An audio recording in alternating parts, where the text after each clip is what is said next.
एक मोठी महत्त्वाची बातमी आहे। राज्य सरकारच्या महत्त्वाकांक्षी पुण्यश्लोक अहिल्यादेवी होळकर शेतकरी कर्जमुक्ती योजनेच्या पहिल्या टप्प्यात शेतकऱ्यांच्या खात्यामध्ये आता पैसे जमा झाले आहेत।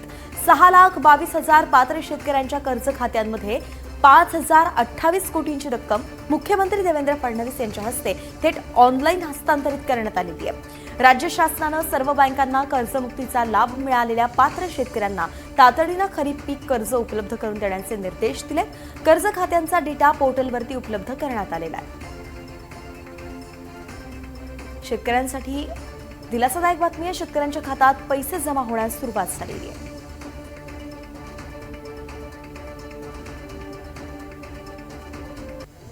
तर शेतकरी कर्जमुक्ती योजनेच्या छाननीत मंत्री, खासदार, आमदारांसह तब्बल 2,088 लोकप्रतिनिधींची कर्ज खाती अपात्र ठरलेली आहेत। सरकारी अधिकारी, कर्मचारी, महामंडळ, स्थानिक स्वराज्य संस्था आणि सरकारी संस्थांतील पदाधिकाऱ्यांसह एकूण 21,97,666 कर्जदार अपात्र ठरल्याची माहिती सहकार विभागाच्या आकडेवारीतून समोर आली आहे।